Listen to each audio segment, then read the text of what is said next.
Shalom peuple de Dieu. Shalom peuple de Dieu. On dirait que vous n'êtes pas content d'être avec nous ici ce soir. On dirait que vous n'êtes pas content d'être avec nous ici ce soir. Bonsoir. Bonsoir pasteur Eric. Shalom peuple de Dieu. Shalom à toutes les personnes qui nous suivent en ligne. Bienvenue dans notre rendez-vous au salon du décryptage de la parole. Alors, comme toujours sur le plateau, je suis accompagnée, moi vous me connaissez déjà, c'est le pasteur Claire.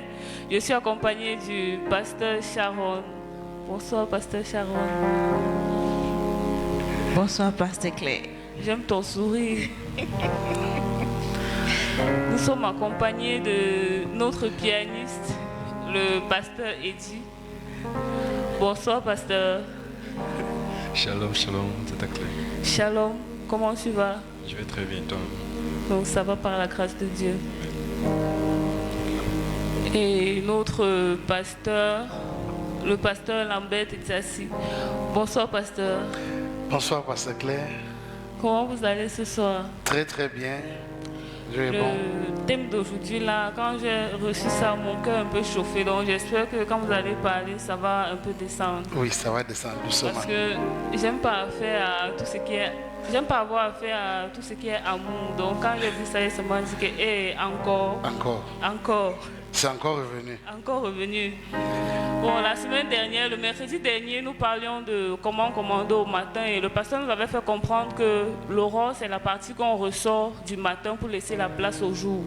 Et sur le plan spirituel, l'aurore représentait l'espérance, la clarté après une période sombre. L'aurore représente aussi une visitation divine, un moment où Dieu veut commencer quelque chose de nouveau avec nous. Donc, une fois que tu commandes, tu sais commander à l'aurore, commander à l'aurore. Quand tu parviens à donner les instructions au matin, le matin va t'obéir et puis tu vas tirer du matin ce que tu veux, ce que tu ne veux pas va s'en aller avec l'aurore. Parce qu'avant de faire les déclarations, il faudrait d'abord que tu aies déraciné toutes sortes d'ivraies. Et puis quand tu parviens à donner la place à l'aurore, on chute dans Ésaïe 60, verset 20, où il est écrit « Notre soleil ne se couchera plus ». Et je pense que c'est déjà notre partage ici au nom de Jésus. Amen.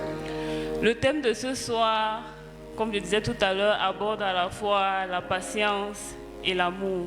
Bon, les choses que je n'aime pas parce que j'ai peur de ça. Les questions de l'internaute sont les suivantes. La première question: quel est le lien entre la longue patience, en accord avec Jacques 5, verset 11, version BFC, et la forte patience, nombre 12, verset 3? La deuxième question: j'aimerais savoir comment je peux les situer dans les 4 dimensions de l'amour et dans la traversée du tabernacle. Bon, quand j'ai reçu les questions, honnêtement, je n'ai pu apporter une minime contribution qu'à la première. Parce que quand j'ai vu longue patience, pour moi, la longue patience fait référence à la capacité à endurer certaines situations sur une longue période. Or, la forte patience renvoie à la résilience, la capacité intérieure. Ça, c'est ma part. Bon, je vais passer la parole au pasteur Sharon, qui va nous dire ce qu'elle pense de la longue patience et de la forte patience. Merci, c'est clair. C'est vrai que les deux thèmes-là sont un peu ambigus. Oui. Mais quand j'ai vu ça, réfléchir en français, là, ça m'a un peu dit que non, il faut que j'aille d'abord en anglais voir si c'est la même chose.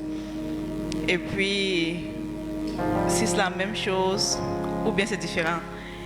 Puis je suis allée, puisque ma Bible phare, bon, par défaut, c'est King James.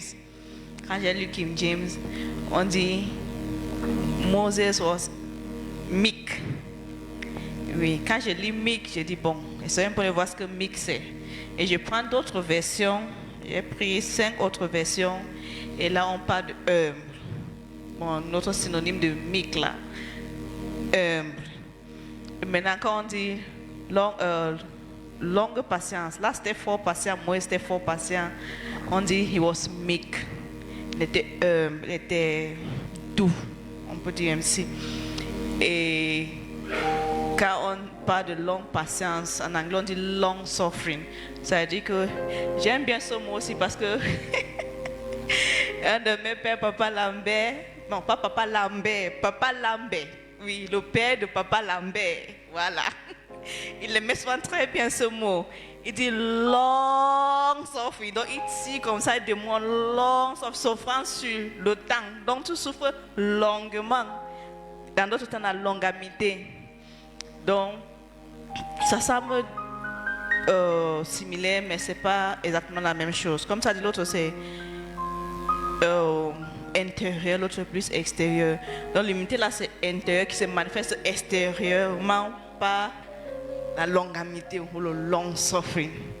Parce que j'ai pu un peu tirer là de la première question. Ok, merci à la sœur Sharon pour son intervention. Je vais prier la régie d'afficher Jacques 5, verset 11, version BFC, pour qu'on la lise ensemble avant que le pasteur nous éclaire sur la première question.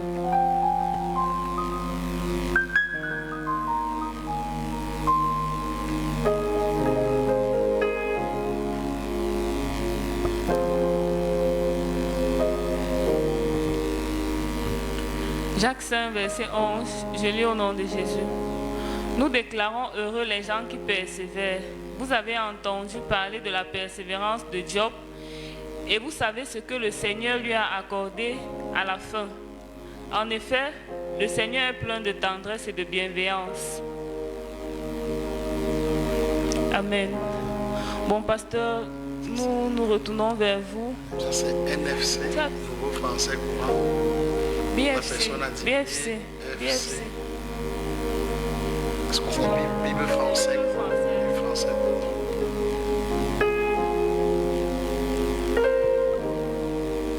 Bible français.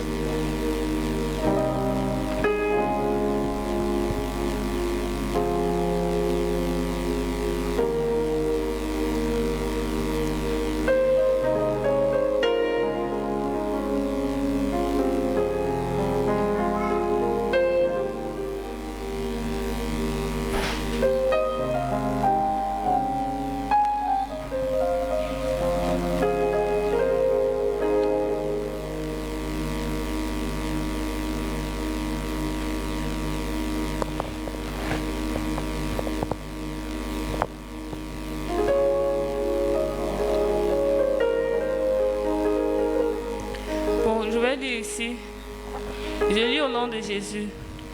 Nous les déclarons heureux parce qu'ils ont tenu bon. Vous avez entendu parler de la longue patience de Job et vous savez ce que le Seigneur lui a accordé à la fin. En effet, le Seigneur est plein de compassion et de bienveillance. C'est la même chose. BFC, NFC, c'est la même chose. Toujours, il y a longue patience. À NFC, il y avait persévérance. Ici, il y a longue patience. Longue patience. Il y a quand même.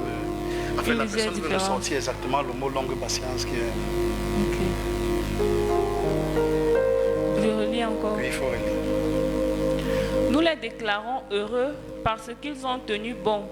Vous avez entendu parler de la longue patience de Job et vous savez ce que le Seigneur lui a accordé à la fin. En effet, le Seigneur est plein de compassion et de bienveillance. Amen. Donc, la question est la suivante. Quel est le lien entre la longue patience, Jacques 5, 11, BFC, et la forte patience, Nombre 12, 3? Ok. Que Dieu bénisse l'internaute pour sa question. Dans la notion de patience, il est important que, même s'il fallait commencer à découper pour comprendre un peu dans les sens, pourquoi une précision sur la longue patience et pourquoi une précision sur la forte patience, mais il est d'abord capital de comprendre même l'importance de la patience. Pourquoi la patience? Et l'autre qui est long, l'autre qui, on dit, elle est forte et tout. Mais toutefois, ce que je peux dire là, c'est quoi? C'est que pour qu'on puisse comprendre exactement la pensée de Dieu. Il faut beaucoup plus comprendre dans les textes hébraïques. Oui. Soit dans les textes hébraïques, soit dans les textes grecs. Pour mieux cerner ce qu'ils essayent de dire. Parce que ce que nous appelons en français patience, ils n'appellent pas ça patience. Oui. Donc ils ont une façon de prononcer les mots en fonction des contextes. Elle a par exemple dit que Moïse, parlant de Moïse, elle a dit que c'était, tu as dit, l'humilité et la douceur. N'est-ce pas? Oui. Maintenant, quand tu vas voir en hébreu, le texte que l'enfant a mis concernant la forte patience de Moïse, c'est écrit Anav. Il faut un peu cliquer en ligne. Vous allez voir écrit Anav. Il dit Moïse avait une, Moïse avait une passion. Au lieu de dire forte patience, pardon, on va dire Moïse était Anav. Vous comprenez un peu? Donc A-N-A-V. A-N-A-V. Demandez sa définition en hébreu. Demandez définition en hébreu. Tout le monde est connecté. Chacun à son niveau, vous pouvez fouiller et afficher ça en ligne pour que les gens puissent mieux comprendre de quoi il est question. Dans la notion de patience, il y a des éléments très importants qu'il faut comprendre. Bon, tu t'en sors, tu écris Anav, tu mets définition en hébreu. Maintenant, essaye d'agrandir, on va lire ensemble. Oui, Anav, il dit là-bas, parlant de, vous voyez, ok, merci, c'est bon. Vous voyez, Anav, qui veut dire on dit une double signification. Il signifie mot en hébreu biblique pour pauvre, humble, affligé, doux. Et peut aussi être l'acronyme d'une solution de planification logicielle. Maintenant, descends un peu, descends encore. Vas-y, descends, n'aie pas peur. Clique sur EMCI, non, remonte. Clique sur EMCI là. Vous allez un peu voir. Il y a quelque chose que je vais ressortir. Hein? Ça va vous aider à comprendre. Maintenant, descends un peu. Non, remonte. Voilà, vous voyez que vous avez 4 éléments là-bas. N'est-ce pas? Vous allez constater que Anav veut dire pauvre, nécessiteux. Pauvre et faible, faible et affligé, humble et patient. Est-ce que vous comprenez un peu?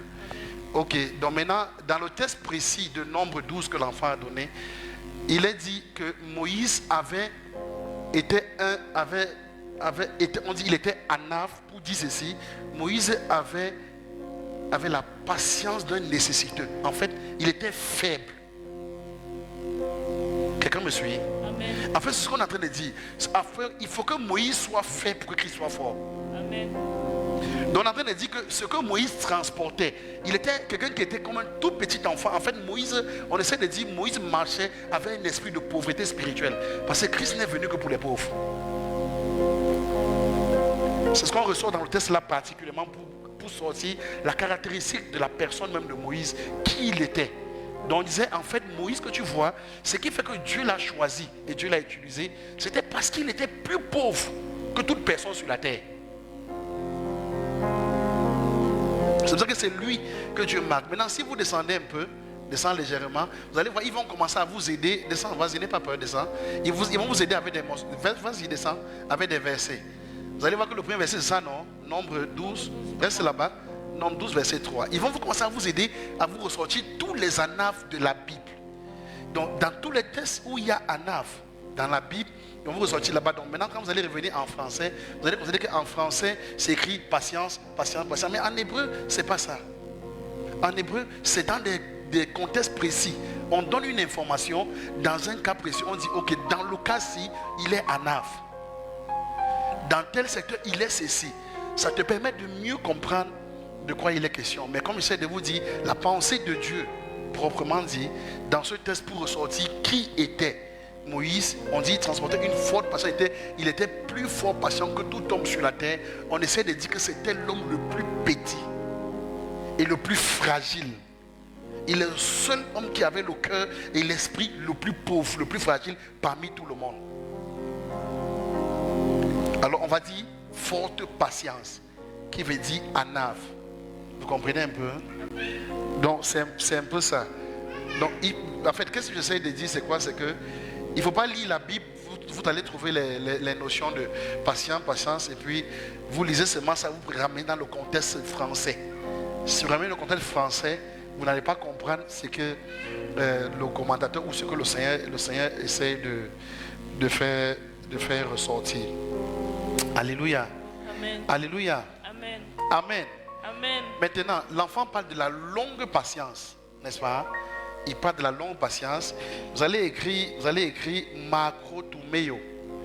Ça va vous permettre de comprendre maintenant qu'est-ce que le Seigneur essaie de dire dans la notion de la longue patience. Il a dit MAKROTHUMEO. Vous demandez ça un peu en hébreu et vous allez voir encore la même procédure. Tu as écrit exactement comme j'ai dit MAK, c'est ça? Hein? RO, c'est ça? Non, mais RO. Et puis tu mets THU.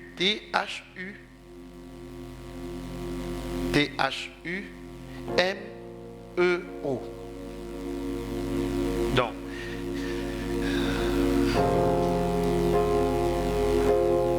tu as mis ça? Qui a trouvé? Hein? Voilà, ça écrit. Ça, c'est la patience, l'endurance, la longanimité et la persévérance. La version nouveau français qu'elle a vu tout à l'heure parlait de la persévérance. Et ceci que tu as lu parlait de la longue patience. Donc c'est les deux. Que ce soit la longue patience ou la persévérance. En hébreu, c'est un mot qui veut dire makrotumeo.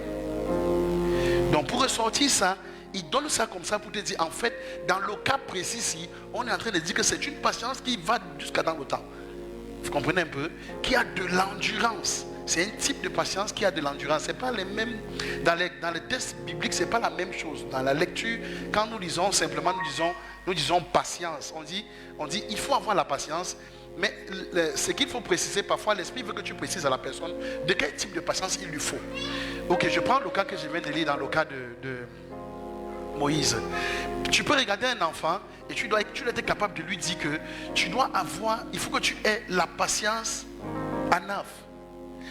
Ou alors il faut que tu aies une patience faible d'un petit enfant. C'est ça en fait.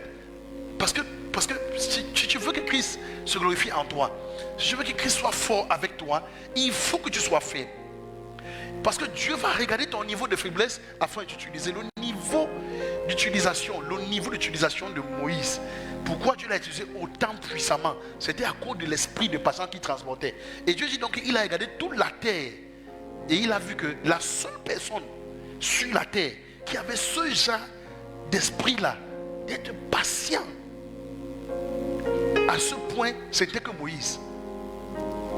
Maintenant, si vous étudiez les enfants au désert, vous allez voir qu'il y avait trop de plein nom, de ceci, de cela. Il était le seul qui avait ce genre d'esprit. Maintenant, dans Anaf, on va encore retrouver la douceur. Dans le cas de Moïse toujours, dans Anaf, on va retrouver la douceur. Vous comprenez un peu? Donc c'est un autre type de patience. Donc, quand l'enfant demande quel est le lien entre la longue patience et la forte patience, c'est juste que la forte patience est rattachée à la pauvreté de l'esprit, à l'humilité, à la faiblesse, à la capacité à supporter les afflictions. Parce que c'était un peu ça. Moïse avait une telle capacité de supporter les afflictions. Et l'intention, c'est quoi ce type de patience? L'intention, c'est de permettre à Dieu de se manifester puissamment. Tu comprends un peu, non? Amen. Oui. Par contre, la longue patience, elle est rattachée à l'endurance. La persévérance dans le temps qui permet de révéler, qui permet que la personne de Christ soit révélée en toi et les promesses manifestent. C'est dans ce sens que Dieu dit, même si elle tarde, attends. C'est une grâce pour ça. C'est la grâce là, quand Dieu te dit, même Satan attend, Dieu est en train d'informer à toi que tu es un Marco Tumeo, que tu as la capacité là en toi d'attendre et que tu vas attendre et tu vas arriver. Alléluia. Amen. Et c'est pour ça que c'est capital que vous ayez la connaissance de ce genre de choses. Ce type de patience. Ça vous permet, lors de vos temps de méditation ou dans votre marche quotidienne, de pouvoir discerner à un moment donné que je suis actuellement face à la situation aussi. Je suis à quel type de patience que je dois faire ressortir et quelle est l'attitude que je dois adopter. Qui a vécu ça dans la parole du Seigneur? Ok?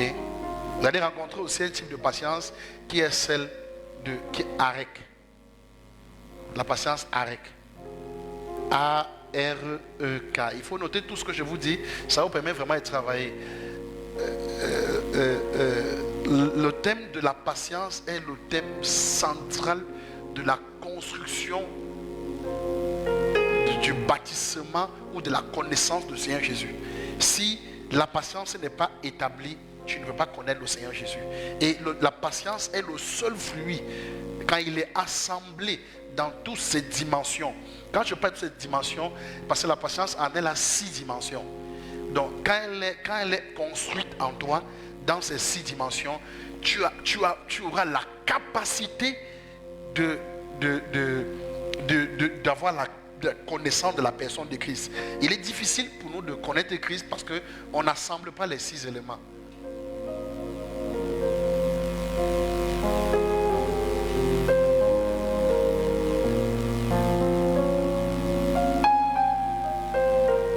Là-bas, ils vont dire, par exemple, ils disent un fruit de palmier,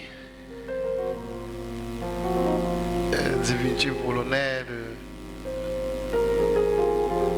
il peut désigner un diminutif de polonais, prénom, le fruit du palmier, noir, c'était.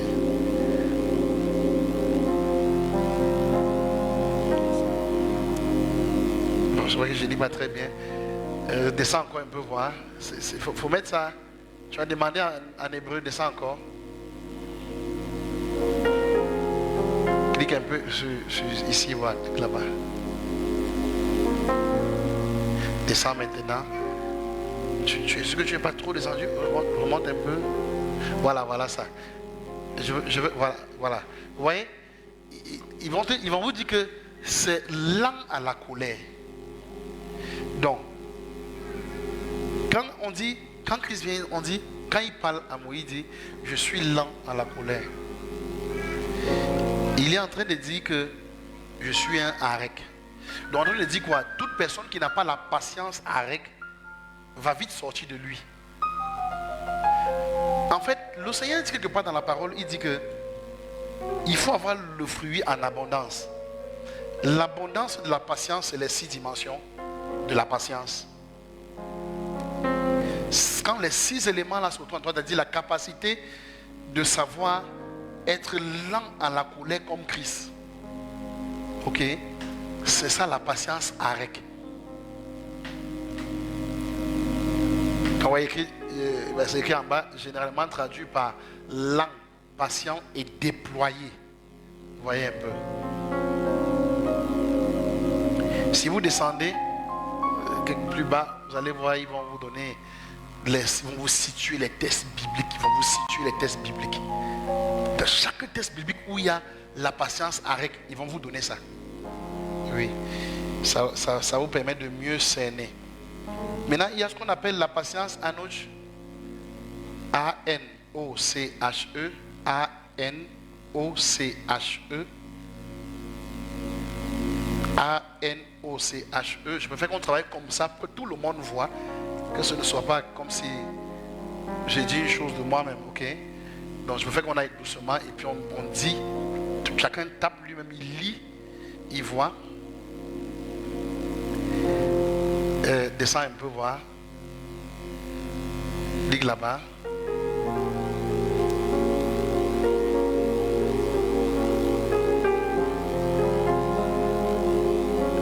Qui veut dire tolérant. Ça veut dire l'indulgence. Le type de patience est la patience qui est attribuée au prochain. Vous comprenez un peu? Quand on te dit de te revêtir de la patience anouche, on est en train de te dire qu'il faut que tu sois indulgent avec ton prochain. Or, l'accomplissement ou la manifestation de nos promesses vient à partir du prochain. D'accord? Pour cela, il te faut être patient envers le prochain. Donc, on va revenir sur ça. Je vous fais comprendre un petit truc là concernant la patience portée à l'endroit du prochain. Donc, c'est l'indulgence. Il faut être indulgent, il faut être tolérant envers son prochain. Et il faut supporter son prochain. Quelqu'un peut m'expliquer un peu ici dans la salle ce qui veut dire supporter son prochain? Quand on dit il faut supporter, on dit supporte ton prochain. Qu'est-ce que ça veut dire? On dit il faut le supporter. Ça veut dire quoi? Hein?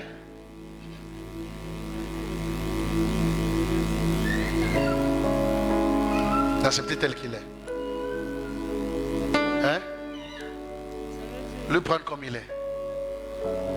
Donnez le micro pour qu'il parle, on écoute bien. Hein?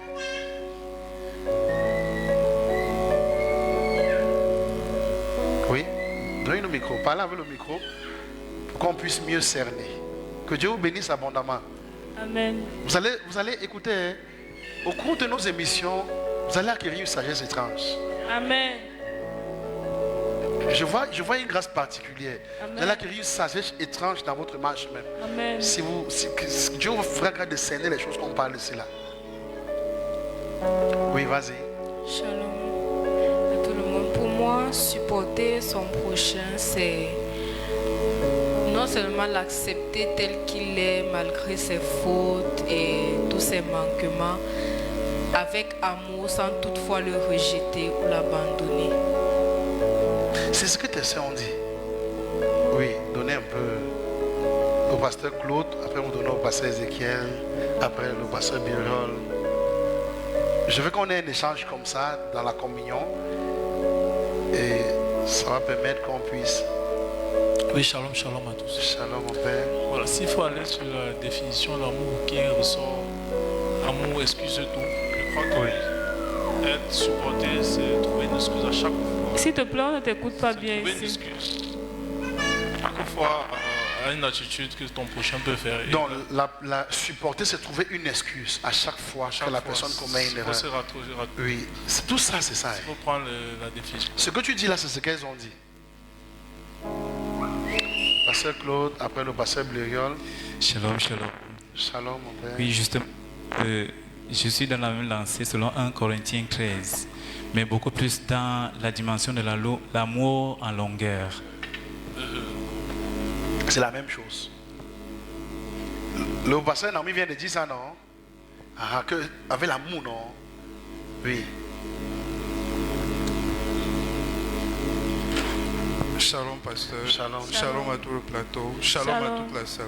Amen. Bon, pour moi, je prends dans le cas où on dit dans la parole que tu as mis en oubli la purification de tes anciens péchés.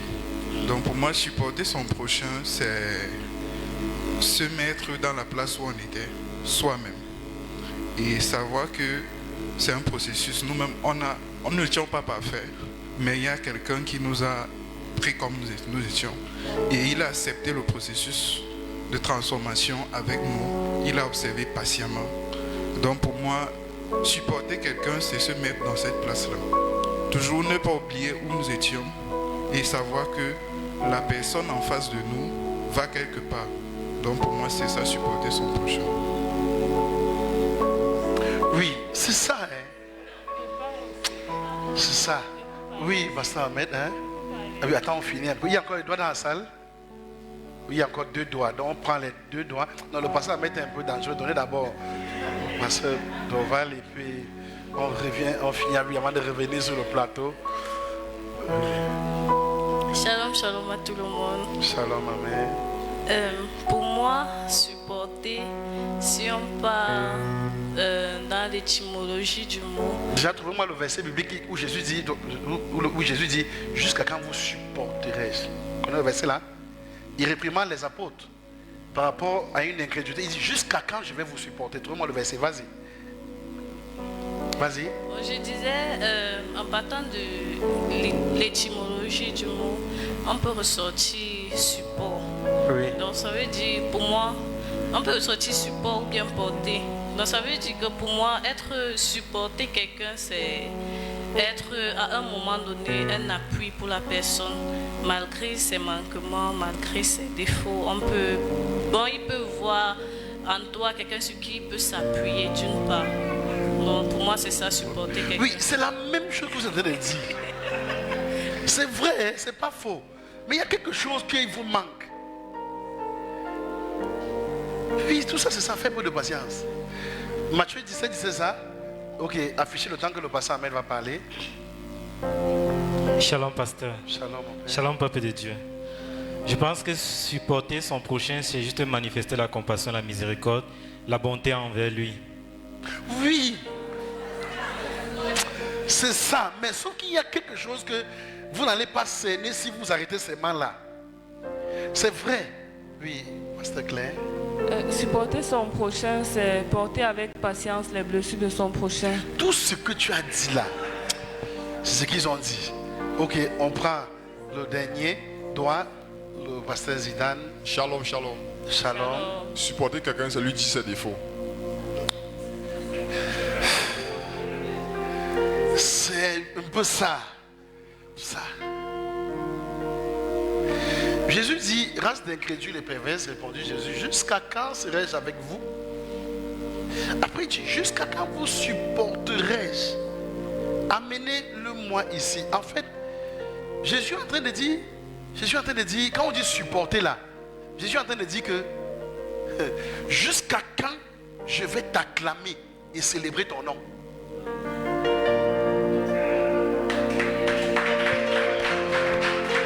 Je vous explique pour que vous compreniez, ok? Je vous explique. Parce que ça vous embête un peu. Quand les lions ont joué, il y a les supporters, non? Qu'est-ce qu'on faisait? Les supporters pas fait quoi? Acclamer. Célébrer. C'est ça, supporter. C'est pour ça que quand on part au match, on prend les supporters pour aller célébrer la personne.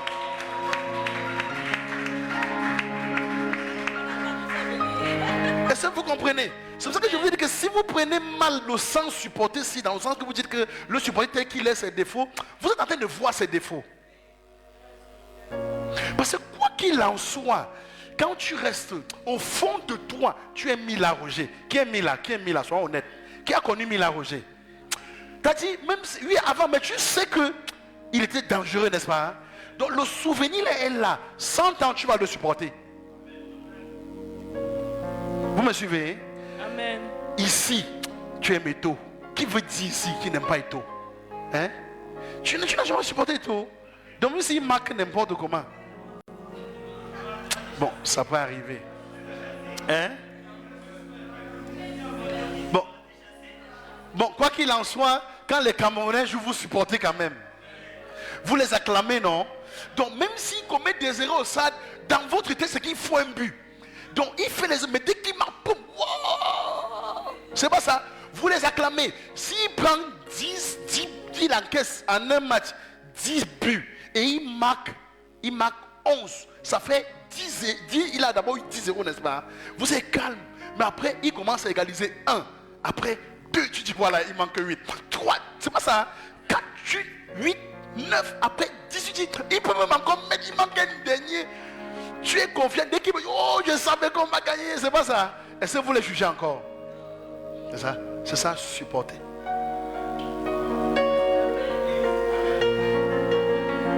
Donc il faut bien orienter ça dans votre esprit. C'est pour ça que Dieu m'a donné une grâce. Qu'est-ce que je fais? Je sais acclamer mes enfants dans leurs erreurs. Donc c'est même quand tu commets une erreur que je t'acclame. Et Jésus dit, jusqu'à quand je vais vous acclamer? Jusqu'à quand je vais vous célébrer? Jusqu'à quand je vais vous bénir aux yeux des gens pour montrer que ceux-ci sont capables? Pour dire aux gens que quand Jésus les acclame, c'est pour dire que ces gars seront capables. Ces gars seront capables. Quand il dit pas quelque chose, c'est parce qu'ils n'ont pas pu guérir un malade. Oh, Jésus fait la publicité. C'est un peu comme tu es en train de dire que l'enfant si est bien, l'enfant si après il ne fait pas. Jusqu'à quand il veut même t'acclamer, tu me souilles comme ça. En fait, c'est ça. Vous comprenez un peu? C'est un niveau de patience, mais qui va jusqu'à supporter la personne parce que tu le vois comme un héros. Alléluia. Amen. Ça passe un peu là. Hein? Ça passe. Donc c'est ça donc qui va, quand on dit c'est arrêt, c'est-à-dire tu es lent à réagir, tu vois un peu. Tu ne réagis pas. Tu es lent à te fâcher de lui. À dire, non, tu es lent. Alléluia. Amen. Maintenant, en fait, le prochain aussi, c'est ce qu'on appelle Ano Shoujo, qui montre que non seulement tu es lent, ça combine maintenant l'indulgence aussi. Donc même comme il joue mal là, même comme il est circoncis, je suis indulgent avec lui. Alléluia. Amen. Amen. Amen. Et maintenant, vous avez un type de patience qu'on appelle l'upomeno, qui est H-U-P-P-O-M-E-N-O.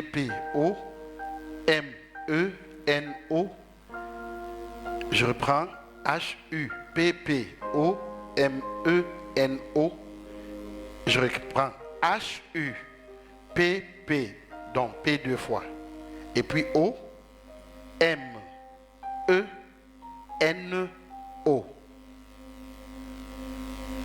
C'est la patience upomeno.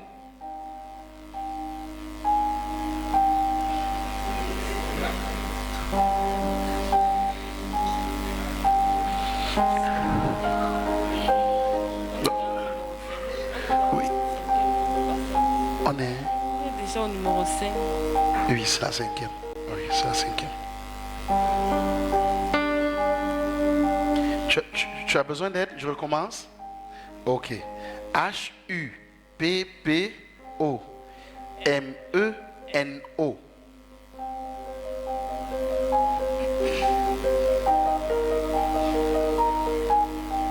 Non, j'ai dit PP.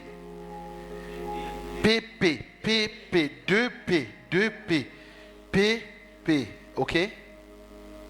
Ok. C'est ça qu'elle a mis. Descends sur EMCI. Clique sur EMCI. Voilà. Meno. Voilà ça qu'elle a trouvé. Reviens un peu plus haut, descends pas trop vite, voilà. Vous avez écrit définition de upemeno, ça veut dire s'attarder derrière, ça veut dire aussi rester, c'est-à-dire demeurer, ne pas s'éloigner ou s'enfuir. Est-ce que vous comprenez un peu? Quelle que soit la personne, il ne faut pas fuir la personne. Hein? Amen. Conserver dans les épreuves et dans les peines. C'est-à-dire, on te conserve dans les épreuves, dans les peines, maintenir sa foi en Christ, endurer, supporter bravement et calmement les mauvais traitements. C'est porter directement à ton endroit quand tu es traité durement, hein, ok? Amen. Là, maintenant, ta foi ou ta patience doit s'activer. Et on dit, dans ce cas, il est dans une épreuve de patience ou péméno. Ok? Vous me suivez un peu? Amen. D'accord. Ça, c'est un petit pas. Vous allez descendre plus bas. Si elle peut descendre encore, vous allez voir, on va vous donner les versets qui sont adaptés à upéméno. Ça passe? Amen. Ok.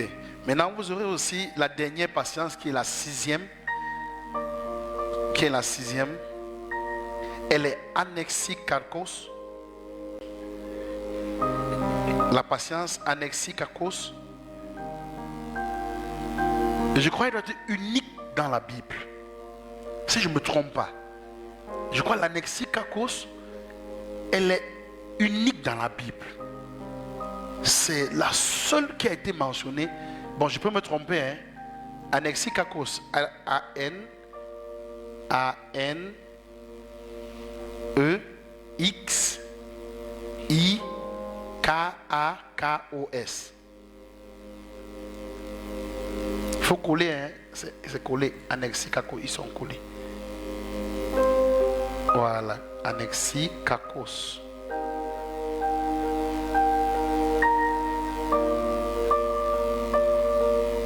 Oui. Vas-y, clique dessus. Maintenant, vas-y, descends. Vous voyez? On dit patient aux mots et aux fautes. C'est tellement précis. Je pense, descends un peu voir. Je crois que c'est un seul. Descends un peu voir. Je peux me tromper, j'ai précisé. Mais je crois que c'est le livre de Timothée. Voilà ça. Ça veut dire doué de patience. Il dit, il ne faut pas qu'un... Agrandis un peu, s'il te plaît. Donc, il ne faut pas... Remonte, voilà. Il ne faut pas qu'un serviteur du Seigneur ait des querelles. On dit doué au mot, on dit pris au mot, n'est-ce pas? Il ne faut pas qu'un serviteur du Seigneur ait des querelles. Il doit au contraire avoir de la condescendance pour tous. Être propre à enseigner, doué de patience. C'est ça qu'on dit. On a mis interprété anexikakos. Vous devez maîtriser ça. À quel moment c'est quel qui entre en jeu? Je suis à quelle dimension de patience? Je suis à quel niveau de patience? Et tout ce genre de choses, l'esprit à un moment donné, pour te permettre de nager dans... L'enfant posé le problème concernant le tabernacle, pour te permettre de te mouvoir dans le tabernacle afin de vivre l'abondance, l'esprit va se rassurer que tu as la compréhension de ces 6 dimensions de patience. Là, l'esprit est sûr que tu ne vas pas te perdre. En accord avec la parole de 1 Pierre 2 qui nous dit, 1 Pierre 2 qui nous dit, 1 Pierre 2 verset 5 qui dit il faut jouer à ta foi, à la vertu, la connaissance, la connaissance, la tempérance, la patience. 2 Pierre 1, n'est-ce pas? Oui. Donc, maintenant, quand on dit que, vous savez, l'enfant a posé une question. L'enfant a dit qu'il veut savoir comment l'enjeu, n'est-ce pas? Que ce soit, ok, si vous lisez ce que j'ai, les 6 patiences, si vous jugez les 6 patiences, vous allez voir la patience en longueur là-bas, n'est-ce pas? Amen. C'est ça, non? Amen. Vous allez voir la patience en largeur. Vous allez voir la patience en hauteur et en profondeur. Tout ça, c'est ça. Ça sort les 4 dimensions. J'ai déjà enseigné ça, non? Amen. Donc tu prends ça, tu retrouves ça simplement. Pour un enfant qui a suivi mes enseignements dans les 4 dimensions par la grâce de Dieu, n'est-ce pas? Amen. Maintenant, l'enfant demande qu'il situe ça comment dans le tabernacle. Ok? Vous devez comprendre que pour que la patience se limite de manière proprement dite au lieu saint. C'est là-bas qu'elle se limite, elle est travaillée parce que après le lieu saint, c'est l'ouverture du très saint. Or, l'entrée dans le très saint exige la piété. Dieu fait chair. Donc dans l'évolution, c'est la clé donc qui va te permettre de pouvoir rentrer dans la dimension Dieu fait chair, c'est la maîtrise des 6 dimensions de la patience. Et la piété vient avec sa grâce pour accomplir ça, afin que tu deviennes complet. Mais c'est pour ça qu'on ne te parlera pas, on ne te dira pas, on ne te parlera pas de manière profonde du fruit de l'esprit en insistant sur la piété. Mais dans mettez Jacques 1, mettez-moi Jacques 1, je vous en prie. Dans Jacques 1, à partir du verset 2, écoutez très bien ce qu'il dit là-bas. Il dit, mes frères, regardez comme un sujet de joie complète les diverses épreuves auxquelles vous pouvez être exposés. Il va dire au verset 3, sachant que, écoutez très bien, sachant que l'épreuve de votre foi produit la patience. Donc elle part de la foi, elle combine directement la vertu, la connaissance, la tempérance et la patience. Donc il dit l'épreuve de ta foi. Donc quand Dieu vient éprouver ta foi, ça va produire la patience. Maintenant il va expliquer. Il faut que la patience accomplisse parfaitement son œuvre. En fait, c'est les 6 dimensions-là de la patience qui doivent accomplir leur œuvre en toi, afin que vous soyez parfaits et accomplis sans rien faillir. Parce que pour que tu sois accompli, qui est la dimension Dieu fait chair, il faut que tu aies la capacité d'avoir résumé en toi les 6 dimensions de la patience. C'est là où tu deviens accompli. Restez au verset 4. C'est là où tu deviens accompli. Et tu ne vas, on dit sans faillir en rien. Ok? Maintenant, le verset 5 vient nous enseigner quelque chose de très fort. Il dit que la fête de patience que vous voyez là. Donc quand on lit le verset 4, le verset 5, on se dit, mais quel est même le lien? Oh, le lien est tellement fort. Donc il est en train de dire que la fête de patience là, pour accomplir ta mission sur la terre, pour accomplir ta destinée, tu ne peux pas réussir si tu n'as pas cerné le mystère de la patience. Or, pour cerner le mystère de la patience, il faut la sagesse. Amen. Quelqu'un me suit? Amen. Je vous assure, si vous ne maîtrisez pas le mystère de la patience, vous ne pouvez pas. Vous savez, je vois souvent des enfants parfois pressés autour de moi. On s'agite, on court à gauche, on fait ceci, on fait cela. Et je regarde et dis, tu vas te heurter sur une pierre qui va te dépasser. La sagesse a un niveau d'opération. À un niveau d'opération, elle te permet de comprendre c'est quoi la patience. Ok? Amen. Donc, vous savez, pour que tu réussisses dans ta vie, parce que remettez au verset 4. Remettez au verset 4. Il dit, mettez le verset 4, il dit, il faut que la patience accomplisse parfaitement son œuvre. Que tu montes, que tu descendes. La patience, c'est une personne. Amen. Elle doit accomplir son œuvre en toi. Elle ne peut pas te donner accès à un certain nombre de choses si elle n'a pas accompli son œuvre en toi. Et la parole est vérité, c'est une loi spirituelle établie, qu'il y a des choses que si tu réussis à acquérir sur le plan spirituel, sans que la personne n'accomplisse son œuvre, c'est que ce n'est pas elle qui t'a donné ça. Tu as ouvert un autre canal qui n'est plus rattaché à Dieu. Tu as touché un autre canal. Ça, c'est pas l'amusement. Mais la patience, quand elle opère, elle accomplit pas. La Bible dit parfaitement son œuvre. Et c'est vrai. Quand la patience accomplit son œuvre, vous savez, il y a des enfants, quand je regarde, ils disent, oh Seigneur Jésus, parfois je pleure. Je dis, tu vas te heurter très mal devant. La patience est très calme. Elle te regarde, tu cours, elle te regarde, elle dit, oh, elle ne se presse pas. C'est que tu te heurtes partout, tu vas revenir la trouver là. Si elle est encore à Arec avec toi, elle va rester à Arec jusqu'à vous allez finir Arec. Après, vous allez partir à Nav. Après, vous allez partir à Anoche. Et je vous assure, dans tout ça, il faut maîtriser. Anoche, vous savez, je vais dire une chose. Je crois que je vais dire une chose vraiment pour vous aider. Pour vous aider, il est 18h50. Je vais vous dire quelque chose pour vous aider un peu à comprendre les délicatesse de cette affaire de patience là. Le verset 6, c'est l'un des versets qui forge beaucoup ma foi. Donc, c'est quelque chose que je lis constamment. Il faut que la patience accomplisse parfaitement son œuvre afin que vous soyez parfait. En fait, c'est pour dire, pour que tu sois tel que Dieu a voulu, Dieu, là, pour que Christ soit formé en toi. Il faut que Christ soit formé en toi et accompli sans rien faillir. Donc maintenant, tu ne peux pas arriver là-bas sans demander la sagesse. Et il dit maintenant au verset 5 que si quelqu'un manque la sagesse, qu'il demande à Dieu. Pour dire que, pour que vous arrivez à gérer le verset 4, il faut la sagesse. Parce que il y a des gens sur la terre qui ont perdu tellement de choses et qui vont encore continuer de perdre parce qu'ils n'ont pas compris la patience dans ces 6 dimensions. Mais quand tu comprends, non, je t'assure, tu as une façon de faire et on te craint partout où tu passes. C'est-à-dire, partout où tu vas passer, quand tu vas comprendre ce que je t'explique ici là, partout où tu vas passer, même si on fait à la fin, on te donne le café. À la fin, on t'honore.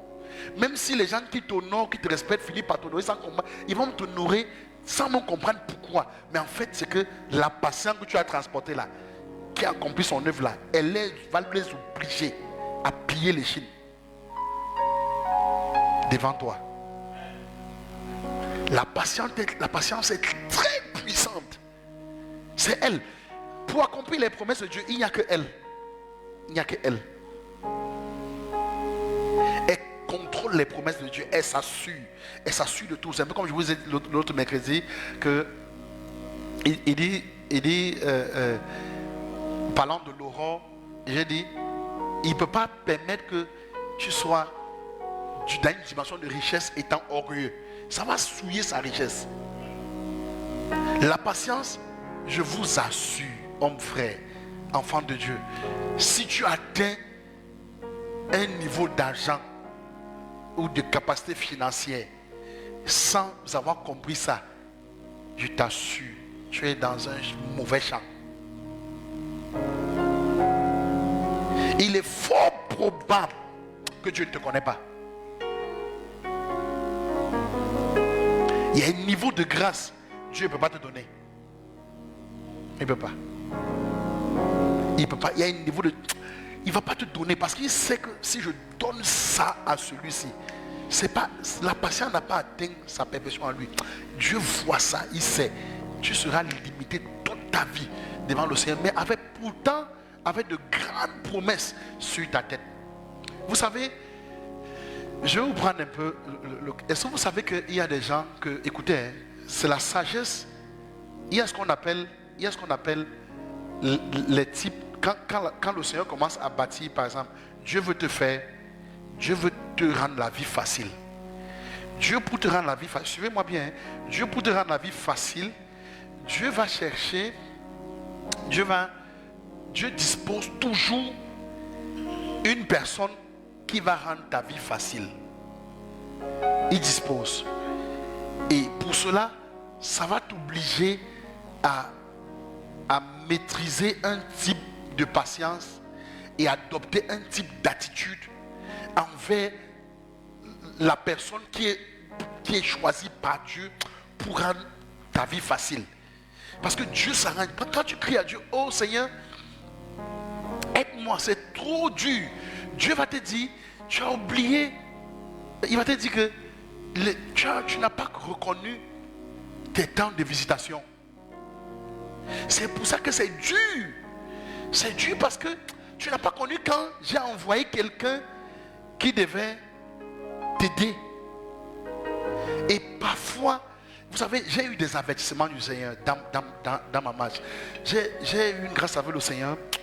J'ai eu des avertissements. C'est-à-dire, il te dit, tu vois celui-ci, il dit, il joue tel rôle comme ça là. Il te dit, avec lui, je t'avertis comme ça. Lui, fais comme ça. Avec lui, fais comme ça là. Comme ça là. Et parfois, je vois souvent des gens qui ne maîtrisent pas. Quand Dieu a placé ce genre de personnes, je les appelle, ce genre de personnes, je les appelle les aplanisseurs de sentiers. Est-ce que vous me comprenez? Quelque part, il est dit dans Job 22, verset 28, à tes résolutions répondra le succès, sur tes sentiers brillera la lumière. Mais écoute-moi bien, quand tu prends une résolution pour que sur tes sentiers la lumière brille, quand la confirmation que sur tes sentiers la lumière commence à briller, c'est lorsque Dieu a envoyé un aplanisseur de ce sentier. Et l'aplanisseur là, les lois spirituelles coordonnent ça. Donc ils sont des personnes que Dieu place et il y a une attitude que tu dois avoir qui va t'obliger un type de sagesse pour savoir le gérer. Parce que si tu rates au cours de la marche de l'aplanisseur du chantier là, au cours de la marche, si tu rates, ça rentre dans un cycle, ça peut te prendre un temps fou que tu peux ne pas comprendre. Et ça, c'est pas parfois même là. Aussi, on perd même les emplois, on perd les mariages, on perd les ceci, on perd les cela. Beaucoup plus parce qu'on ne discerne pas ce genre de situation. Je vais essayer de vous expliquer un peu avec peut-être un verset à l'appui pour vous faire comprendre. Cela. Il est dit dans Marc 1, je vais vous prendre le cas même de notre Seigneur Jésus pour vraiment vous aider à comprendre de quoi je parle. Et vous allez voir un peu ce que le Seigneur Jésus fait, Dieu fait avec son Fils. Et la méthode a dit, Jésus est Dieu. Quelqu'un me suit? Amen. Jésus est Dieu. Dans le livre de Marc 1, il est dit qu'au commencement de l'évangile, écoutez, c'est tellement bien construit la phrase. Au commencement de l'évangile de Jésus-Christ, Fils de Dieu, on prend la peine de préciser qu'au commencement de son évangile là, le type qu'on parle là, c'est même le Fils de Dieu. C'est pas Fils par adoption. Lui là, il est Jésus-Christ, il est le Fils de Dieu. Verset 2, regardez ce qu'on dit. On dit, selon ce qui est écrit dans Ésaïe le prophète, voici, j'envoie quoi? Devant toi, mon messager. Il y a quelqu'un que Dieu va mettre devant toi. Amen. Et la personne que Dieu met devant toi, c'est pas ton ami, hein? C'est pas ton ami. C'est un aplanisseur de sentier. Même si ton ministère est plus grand que pour lui. Mais Dieu le met devant toi. Il n'y a pas un homme dans un domaine, le domaine des affaires, le domaine de l'emploi, le domaine du mariage, le domaine du ministère. Tu ne peux pas réussir dans tous ces domaines-là sans que tu n'aies identifié qui est mon aplanisseur. Et je t'assure, ne commets jamais l'erreur d'avoir deux. La sagesse va te dire que tu as un grand ministère, mais voici l'aplanisseur. Et l'aplanisseur n'est pas ton ami. Même si tu viens entrer en contact avec lui et que vous causez, mais vous n'êtes pas amis. Vous n'êtes pas amis. Ça peut être un aplanisseur qu'il n'a que l'écart de ministère entre Jésus et Jean, c'est 6 mois. Hein? Vous savez ça? C'est 6 mois. Hein? C'est les frères. C'est les frères. Ils ont 6 mois d'écart. Mais c'est lui. La Bible dit que voici, j'envoie devant toi mon message. Il est devant toi. Il dit, qui prépare ton chemin. Tout le monde a ça. Et le devancier, pourquoi Dieu le met? Dieu le met parce que Dieu sait que les chemins sont tortueux. Il y a des trous, il y a des pièges, il y a ceci, il y a cela. Ça, je redis encore, ça peut être dans les affaires. Quand tu rentres dans le monde des affaires, il te faut un devancier. Il te faut un aplanisseur que Dieu a mis devant. Parce que quoi? Tu vas voir les endroits, il va permettre que tu vois les endroits où il est tombé. Toi, ne tombe pas là-bas. Et quand il va tomber, écoutez bien ce que je vous dis, église. Vous savez, un jour Dieu m'a dit, il y a un serviteur de Dieu qui avait commis une erreur. J'ai voulu parler, j'ai entendu, tais-toi. Qu'est-ce que tu en sais? Tais-toi et ne sois pas jugé. Il dit audiblement, j'ai entendu. Quand je vois les gens parler, je dis, les gens parce qu'ils ne maîtrisent pas. C'est pour ça que tu vois, on réussit, il sera difficile.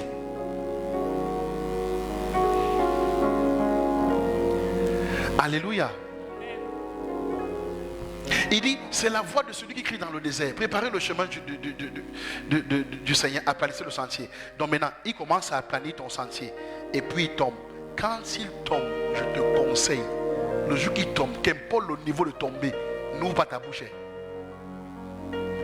Si possible, tourne-toi comme ça, prends le pain, va couvrir. Et retourne-toi encore pas.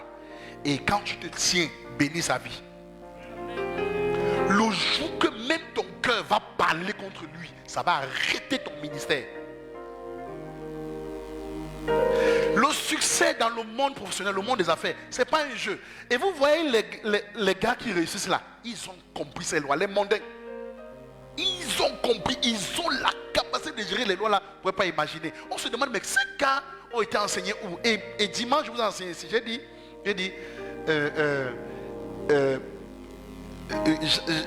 Jésus dit, il dit, faites attention au levain des pharisiens. Après il dit, attention, le levain dont je parle, c'est, parlant du levain, il dit, en fait c'est un enseignement.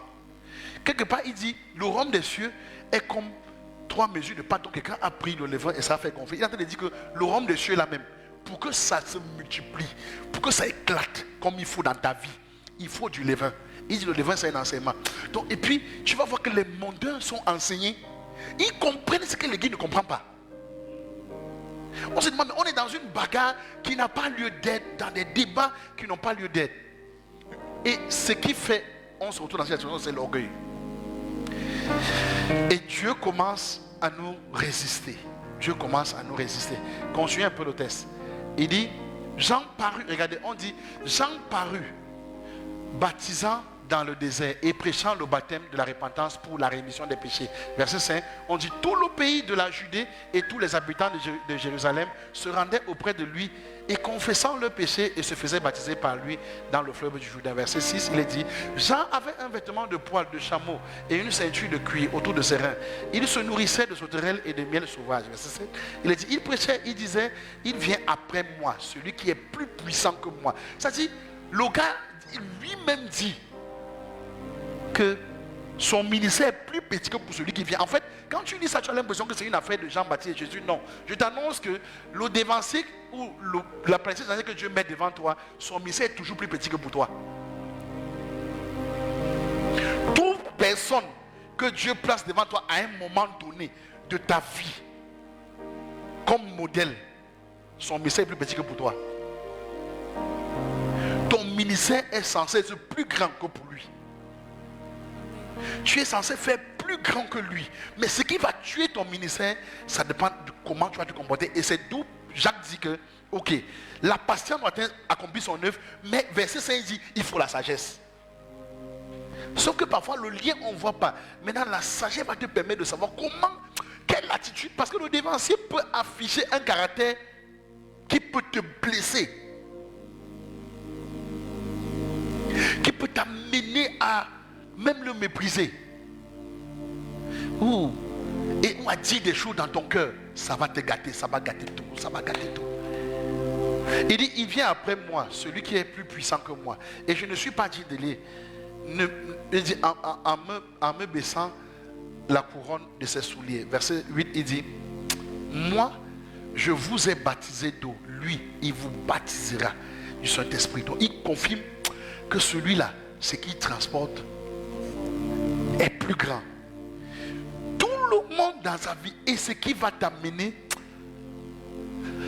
l'humilité et la patience vont t'amener à regarder quelqu'un qui est ton aplanisseur de chantier parce qu'il te faut ça.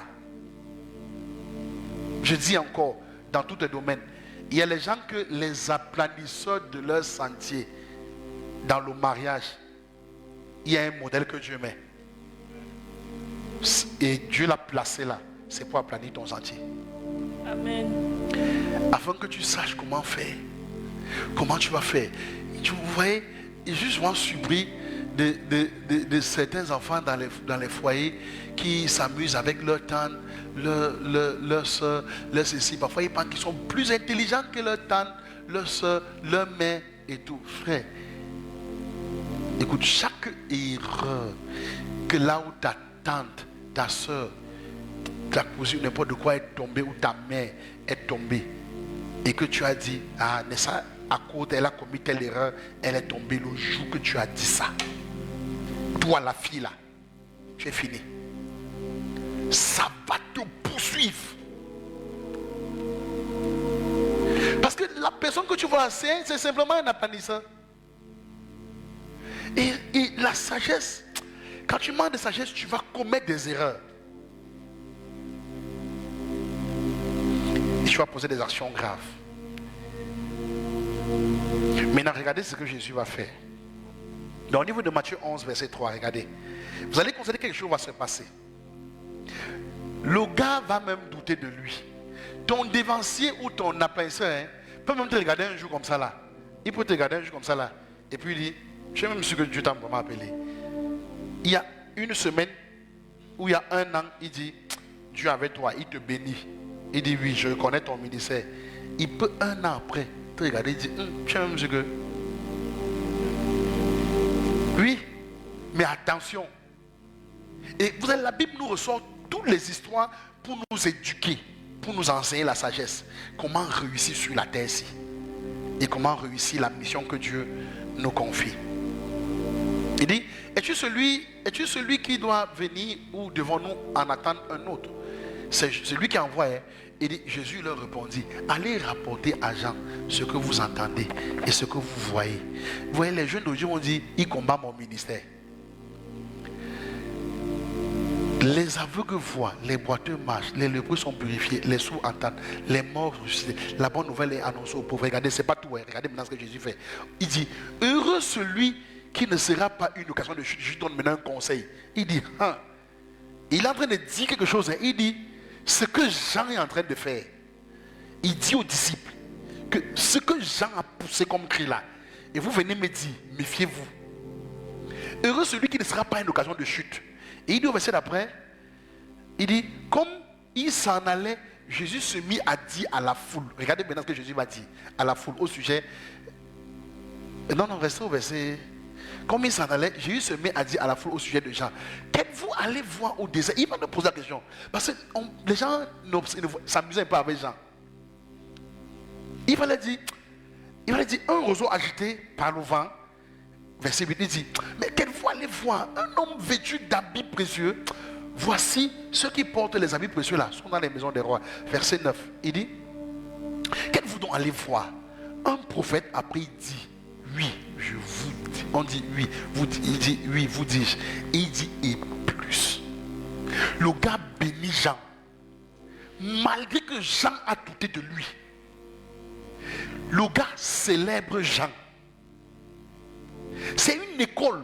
Mais de nos jours, on ne trouve pas les gens qui savent, même si quelqu'un qui a été un apprentissage pour toi, t'a avancé des paroles méchantes, célébrer sa vie devient difficile. Le gars dit plus que, et c'est pas tout, hein, continue un peu. Il va dire une chose là, il y a une fois qu'il cherche.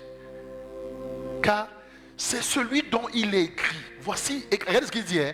Voici, j'envoie mon messager devant quoi?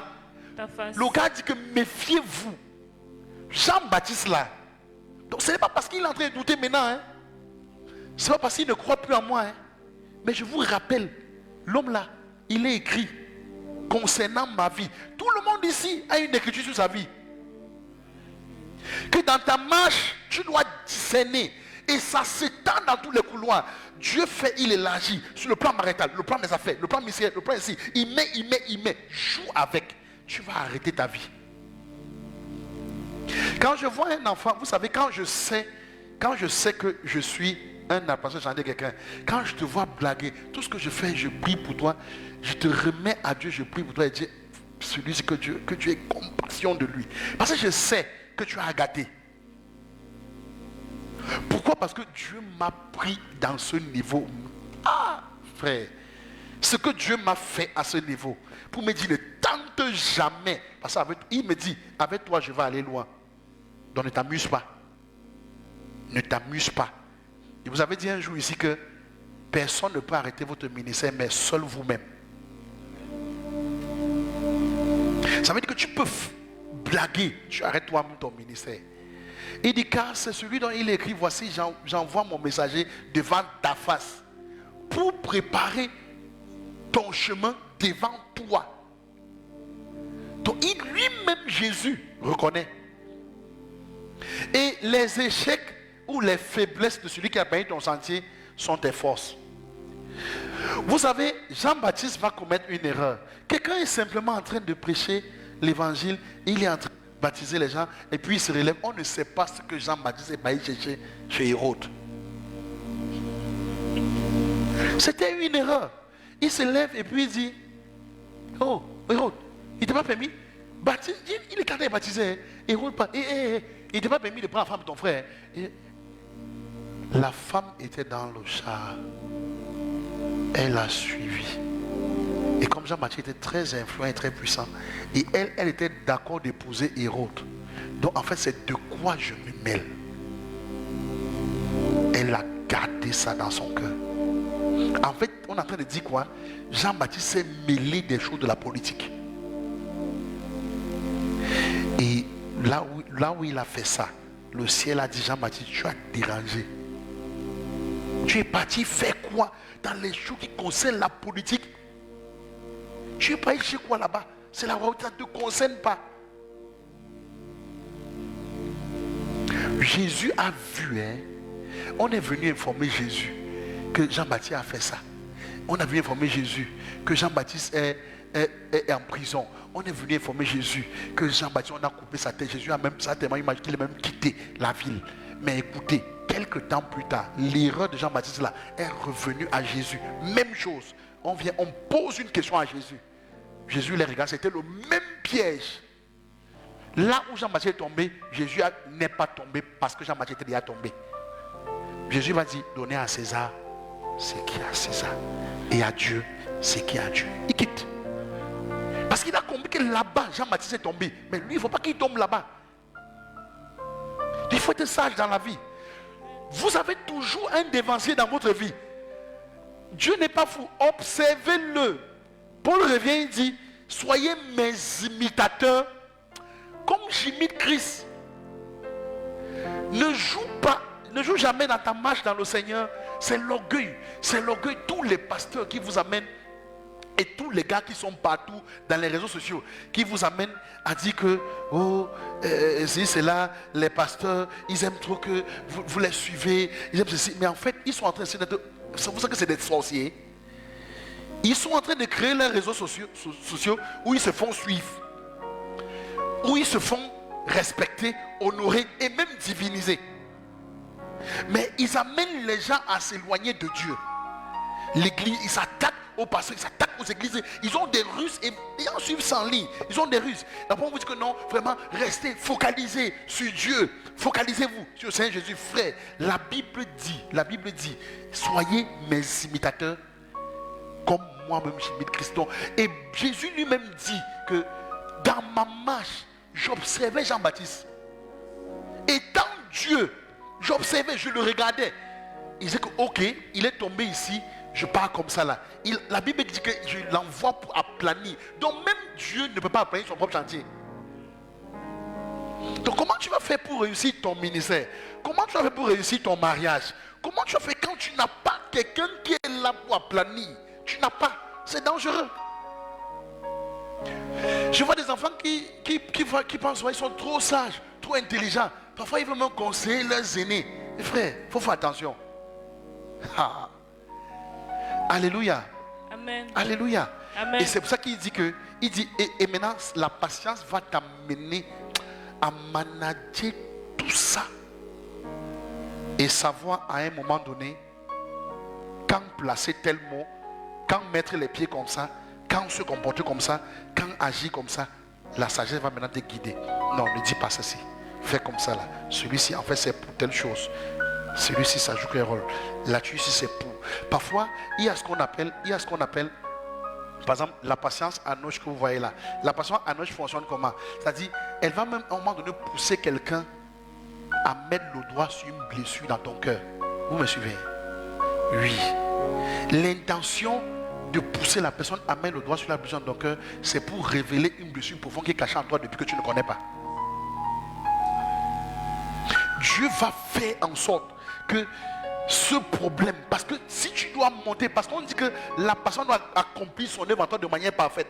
Donc il n'est pas normal que quand on dit que tu as atteint au niveau de la piété, Dieu fait cher, que tu sois encore là, ça m'a fait mal. Non, tous ceux qui ont mal à chaque fois, tu as encore un problème d'impatience. Et la patience doit régler ça. Elle doit régler. Donc il faut qu'à un moment donné, Dieu va toucher quelqu'un qui va mettre le doigt sur ta blessure. Et dès qu'il appuie, ça te fait mal. Et tu pleures. Tu supportes. Mais après, sortent les eaux vives. Amen. C'est pour ça que Jésus devait appeler Judas son ami. Et je vous dis, si Jésus dit que Judas est son ami, ce n'est pas l'hypocrisie ou bien un esprit de supériorité pour dire, je ne sais pas, ou bien l'humilité, un semblant d'humilité. Non, il est vrai, il dit la vérité. Judas l'a trahi, mais il dit Judas c'est mon ami. Pourquoi? Parce qu'effectivement, il n'y a que ton ami pour te mener dans ta destinée. Il n'y a que lui. Il faut qu'il le fasse. Il y a une catégorie de personnes qui ne peuvent pas faire ça. Ce que Judas a fait là, Pierre ne pouvait pas faire. Judas a fait ce que personne ne pouvait faire. Jésus maintenant se tient, il dit, Judas là, vous voyez, c'est mon ami. Vous savez ça? Non, c'est comme si les gens sont étonnés. Pourquoi on ne me tape pas, on met le verset? Matthieu 26, verset 50.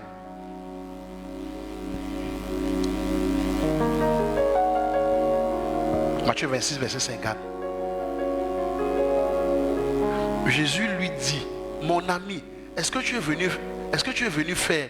Il dit, mon ami, ce que tu es venu faire, fais-le. C'est pas une moquerie. Il faut qu'il le fasse et il faut qu'il soit son ami. Et maintenant, ça fait mal. Maintenant, là, la sagesse et la patience vont commencer à entrer en jeu. la patience doit accomplir son œuvre, la sagesse doit t'aider et te conseiller. La sagesse va te dire que ici, la personne là qui est en train de te poignarder, la sagesse va te dire appelle-le ton ami. Considère-le comme ton ami. Sinon, tu ne vas pas monter. La Bible que vous voyez ici est la clé du succès. Elle a toutes les âmes. Donnez l'eau à Macha et boire. Macha boit de l'eau. Elle a toutes les âmes pour te permettre de réussir. Je te parlerai progressivement. Hein. Amen. Donc maintenant, dans le tabernacle, tu ne verras pas tout ce que je cite là. Parce qu'après la foi, le reste, la foi est le tabernacle. Donc, dans un rang, on va dire 3 parties, 3 compartiments. Dans un autre rang, on va dire 2 compartiments. Ok? Ok. Si on considère le rang où on dit 3 parties, on aura le parvis, le lieu saint et le lieu très saint. Mais dans le rang où on va dire 2 parties, on va dire le lieu très saint et le lieu saint. Ok? Maintenant, dans le rang où on dit 3 parties, la foi est à cheval entre le parvis et le lieu saint. La foi est là-bas. Maintenant, le reste, la vertu, jusqu'à la patience, c'est dans le lieu saint. Amen. Maintenant, quand la patience a accompli son œuvre, l'épreuve de ta foi va produire la patience jusqu'au bout là. L'épreuve de ta foi produit la patience au dernier rideau, au rideau du lieu très saint. Et c'est la partie où Dieu fait chair, se manifeste, la piété. C'est là-bas. Amen. Ok? Amen. Voilà. Oui, il y a une question là.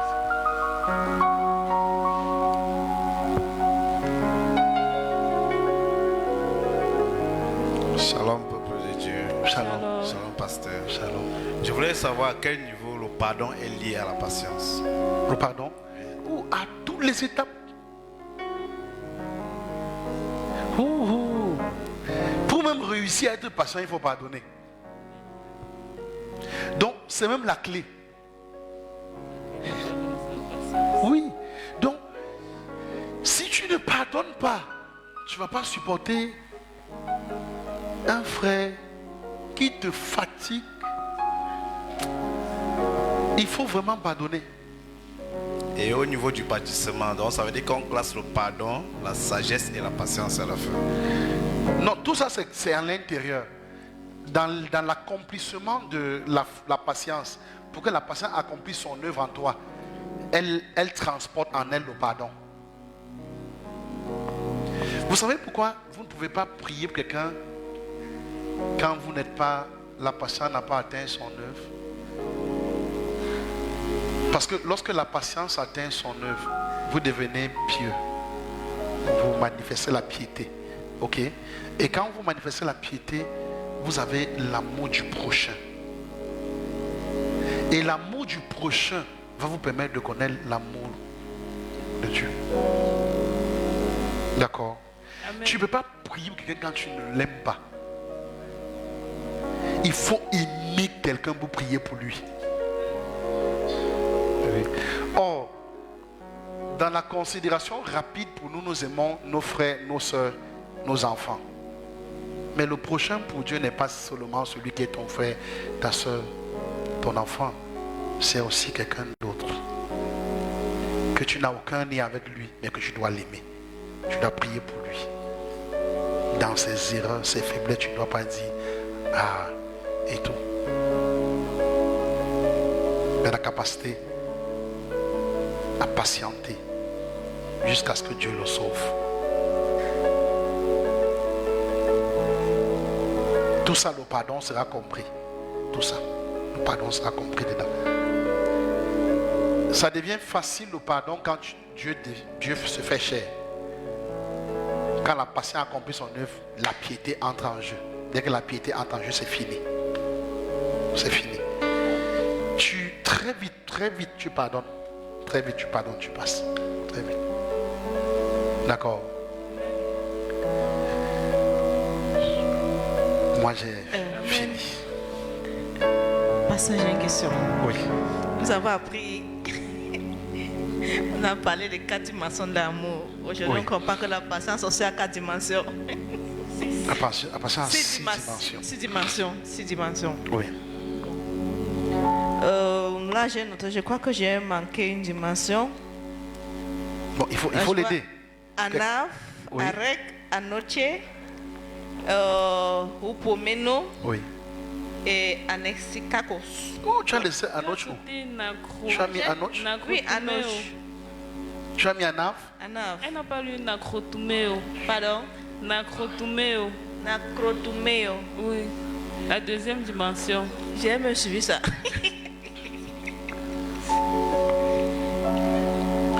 Voilà, vous voyez qu'elle-même sur le plateau n'a pas compris. J'espère que tu as compris, toi qui es assis. Que Dieu vous fortifie. Amen. Oui, tu voulais? Et je reviens à la question. Puisque nous avons été enseignés qu'ajouter à la fois l'amour et tout ça, ça part de dimension en dimension. Donc aujourd'hui, on a compris que la patience, en fait, ça a 6 niveaux. Oui. Les autres ont combien de niveaux? Lesquels? Par exemple, la vertu.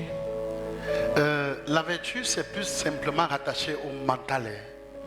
Mais la vertu en elle transporte la patience. Parce que la patience la garde. L'intention de la conservation de la vertu, c'est la patience. Ok? Amen. Ce qui te fait manifester proprement dit la vertu, c'est la patience. Et nous avons aussi appris qu'on ne peut pas sauter les niveaux. Oui, dans la Comment progression, oui, dans la progression, à chaque étape de votre évolution dans le fruit de l'esprit, vous allez manifester un type de patience qui va vous permettre de gérer un type de fruit. Ok? À chaque étape. C'est quand il va arriver au dernier niveau, si vous allez voir que vous avez la foi, n'est-ce pas? Vous avez la vertu, vous avez la connaissance, vous avez la tempérance, et puis vous avez la patience, n'est-ce pas? À chaque niveau de ces étapes-là, quelque chose partant de la patience va agir là-bas. Amen. Pour vous aider à monter. Amen. Pour vous aider à monter. Et j'ai dit ceci, si vous étudiez les 6 niveaux de patience, vous allez constater qu'à un moment donné de votre vie, dans l'épreuve de la patience, ça sera une épreuve de la patience rattachée à l'amour à longueur.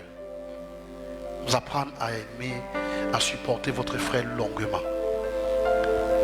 À porter votre frère hautement, profondément, largement. Ok? Tout ça va se manifester dedans là. Maintenant, quand la divinité, parce que le tout c'est quoi? L'intention c'est quoi? C'est former Christ. Vous me suivez? Hein? Amen. L'intention c'est la formation. Il y a un verset qui dit qu'il faut que Christ soit formé. Tu peux me trouver le verset? Oui. Je veux que Christ soit formé en vous. Trouvez-moi le verset. Qui dit jusqu'à ce que Christ soit formé en vous. L'intention c'est ça. C'est la formation de Christ en nous. L'évolution du fruit de l'esprit doit former Christ en nous. Galates 4, 19. Voilà. Affichez le verset, je vous en prie, Galates 4, 19.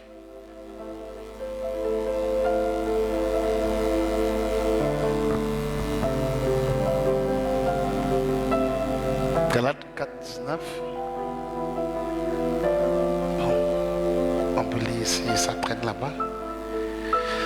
On peut lire.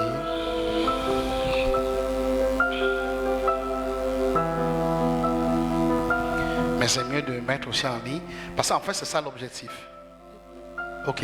Mes enfants, pour qui j'éprouve de nouveau les douleurs de l'enfantement, jusqu'à ce que Christ soit formé en vous, c'est ça. Il faut que Christ soit formé. Si Christ n'est pas formé, c'est un problème. Et c'est la patience qui joue ce rôle. Il va t'amener à travailler au point d'atteindre le niveau de la formation de Christ en toi. Et dès que Christ est formé en toi, c'est fini. Ça devient Dieu fait chair. Parce que Christ est formé. Ça devient Dieu fait chair. Christ se forme par nous parce qu'on a notre vie au Seigneur. Hein? Non, c'est au cours des épreuves que Christ se forme.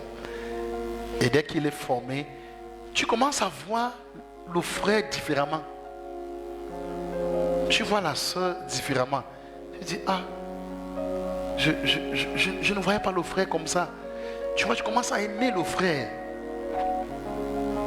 Comme tu n'aimais pas avant. Avant, tu jugeais le frère. Mais après, tu commences à aimer le frère. Wow. La preuve que vous aurez, la confirmation que vous avez écrit s'est formée en vous, ça sera votre capacité à ne pas vite vous mettre en colère, mais à savoir célébrer les erreurs des gens.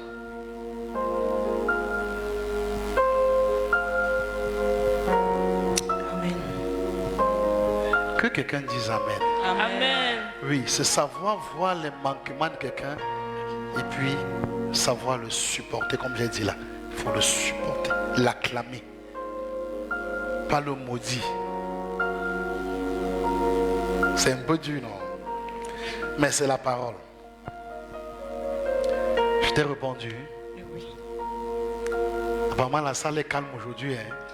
Les gens ne s'attendaient pas à ça. Hein? Oui, papa. K.O. Papa, je t'aime trop. Hein? Que Dieu te bénisse. J'aime trop te voir. Amen. Oui, vas-y. Shalom, peuple de Dieu. Shalom. Bonsoir. Bon, pasteur, tout à l'heure, je ne sais pas si j'ai mal compris. Oui. Vous avez dit il faut aimer quelqu'un pour prier pour lui. Oui. Que dit de prier pour vos ennemis? Oui. Parce qu'à ce moment, est-ce qu'il y a deux dimensions d'aimer? Parce que prier déjà pour un ennemi, est-ce qu'il faut d'abord cultiver l'amour envers l'ennemi avant de prier pour lui? Oui, la partie la plus délicate dans la notion d'ennemi, c'est quoi? C'est que c'est rattaché aux esprits. On ne lutte pas contre la chair et le sang, mais on lutte contre les esprits qui sont cultés dans les lieux célestes. Ok? Donc, quand on parle d'ennemi, quand tu vois le frère que tu vois, ou la soeur que tu vois qui te combat, qui est très méchante envers toi, c'est un esprit méchant qui fait ça. Et quand on commence à citer les ennemis que nous devons affronter dans un lieu céleste, le quatrième ennemi, c'est l'esprit méchant. Donc, tu vois, la personne est vraiment méchante, n'est-ce pas? Elle te combat, elle te fait la guerre. Tu considères cette personne comme ton ennemi. Et quand tu réussis à la considérer comme ton ennemi, c'est là où tu es vaincu. Pourquoi? Parce que l'ennemi que tu vois là, qui anime cette personne, connaît la loi spirituelle plus que toi. Alors qu'est-ce qu'il va faire? Il va aller t'accuser et ça va marcher. Il va présenter devant Dieu sur le trône de Dieu que tu as dit qu'il ne va pas lutter contre la chair et le sang, mais il va lutter contre les esprits. Mais lui, il lutte contre son frère. Il lutte contre sa soeur. Il prend son frère comme son ennemi, il prend sa soeur comme son ennemi. Et là, tu vas perdre la bataille. Jusqu'au jour où tu vas changer ta façon de voir ton ennemi et tu vas commencer à prier pour ton ennemi. Et quand tu vas prier pour ton ennemi, Dieu enverra sur ton ennemi des charbons ardents qui vont engendrer en lui une forme de culpabilité et de repentance qui va ouvrir ses yeux, les écailles vont tomber et il va te voir, il va dire je m'excuse, tu as été assez combattu. Ok? Donc c'est un peu ça. Vous savez, je suis resté au bureau toujours, il y a une de mes filles qui est venue, hein. J'étais avec Macha, le pasteur Ézéchiel. Papa, je dois te voir, c'est urgent, c'est urgent. Je dis, je viens terminer je pense que c'était une émission, mercredi passé. Et puis, l'enfant est venu, elle s'est assise, je la regarde, puis je dis, après, il dit, ok, qu'elle vienne. Quand tu me vois, papa, je voulais me repentir. Repentir? Il dit oui, pourquoi? Papa, j'étais trop combattu. Et papa, je ne sais pas si tu vas me pardonner. Que tu as pardonné depuis? Parce que je sais que tu le fais et je prie pour toi. Et je t'aime. Simplement. Au moment venu, toi-même tu viendras confesser. Ok? Toi-même tu viendras confesser. D'accord? Le tout c'est savoir marcher selon les lois spirituelles sans mettre notre raisonnement en avant. Si Dieu te dit de prier pour ton ennemi, Dieu sait pourquoi. Dieu sait. Parce que Dieu veut te donner l'avantage sur lui. Et il faut seulement le faire, obéir comme un enfant. Et tu verras seul que la personne que tu appelles ton ennemi, en fait, en elle, transporte quelque chose de glorieux. Que l'ennemi veut détruire. Que cela ne soit pas notre partage. Amen. Quelqu'un a encore une question? Oui. Il y a vraiment le calme aujourd'hui. D'accord, j'ai fini. Shalom Daddy. Shalom mon père. Shalom peuple de Dieu. Shalom. Daddy, tu as parlé de la planisseur de sentier. Oui, et tu as dit que nous ne devons pas faire l'erreur d'en avoir deux. Oui. Maintenant, ma question a deux volets. Déjà, comment reconnaître que telle personne est en effet ton aplanisseur de sentier? Parce que tu peux avoir plusieurs personnes qui agissent dans ta vie pour te faire monter, si je peux dire ainsi. Maintenant, tu as également dit que, comme tu as dit, nous ne devons pas avoir deux. Ça veut dire quoi? Ça veut dire, dans tous les aspects de ta vie, tu dois avoir un, ou alors c'est un seul aplanisseur de sentier de manière générale. Voilà, la question est très bien posée. En fonction des types de patience, tu auras affaire à des types de personnes. D'accord? Mais ce qui va concerner ta destinée, la mission que Dieu t'a confiée, c'est-à-dire, parce que ta patience sera éprouvée face à ton prochain. J'ai dit Anouche, c'est être indulgent avec le prochain, n'est-ce pas? Oui, ta patience sera éprouvée face à ton prochain. Alors Dieu te mettra un aplanisseur de sentier qui sera devant toi. Mais que si tu ne fais pas attention, tu vas vouloir considérer qu'il faut qu'il prenne soin de moi, qu'il me regarde, qu'il prête attention à moi. Il n'est pas appelé à prêter attention à toi et ça va te blesser. Il est devant toi. D'accord? Oui. Vous ne verrez aucun texte biblique là où Jean-Baptiste est venu dire, bon, Jésus, tu as un grand ministère. Est-ce qu'on peut travailler ensemble? Il n'y a pas. Il ne viendra jamais. Donc, celui que Dieu met devant là, c'est uniquement pour que tu l'observes et tu esquives en bénissant le Seigneur. C'est lui qu'on appelle les aplanisseurs. Maintenant, dans la destinée principale que Dieu t'a donnée, il y a une personne. Maintenant, tu as une destinée secondaire, n'est-ce pas? Tu peux être dans les affaires. D'accord? Dans le monde des affaires, il y a quelqu'un que tu vas regarder. Ok? Dans le monde marital, il y a quelqu'un que tu vas regarder. Dans le monde, quel monde encore? Aidez-moi. Hein? Éducatif. Quelqu'un que tu vas regarder. Il y a des gars comme ça là. Mais il ne faut pas chercher à trop vouloir que vous soyez amis, vous causez, tu peux causer avec lui. Ça n'a pas trop marché parce que il n'y avait pas trop causé entre Jean-Baptiste et Jésus. Il n'y avait pas. La parole là, c'est le modèle parfait qu'il faut regarder et puis dire, ok, d'accord. Je vous explique des choses qui m'aident. Qui m'aident. Maintenant, en fonction du mouvement dans les types de patience, je vous en supplie, ne croyez pas que vous avez compris tous les types de patience là maintenant. Si étudiez après, vous allez mieux comprendre. Prenez la peine d'étudier encore ça dans les 4 dimensions de l'amour, ressortez ça. Et pour ça te permet de savoir à quel moment tel type de passion entre en jeu, dans quel contexte, ok, comment je dois me comporter. Tout ça c'est important de savoir. Mais je vous assure, pour le succès de la vie d'un homme, la patience c'est le numéro 1. Amen. C'est le numéro 1, tu ne peux pas. Donc l'idéal même est que tu commences à très vite étudier la patience. Ça doit être même ta soif là-bas. Comprendre la patience. Ça fonctionne comment? Et les qui ont réussi comment? Et comme je t'ai donné les 6 dimensions, ça te permet d'étudier ça en fonction des versets. Tu dis que, ah, ici donc c'est comme ça, il s'est comporté comme ça et tout. Et ce que tu ne comprends pas, je suis disponible. Amen. Alléluia. Je voulais savoir aussi, est-ce que dans l'aspect du ministère, oui, ton aplanisseur de sentier est toujours ton père.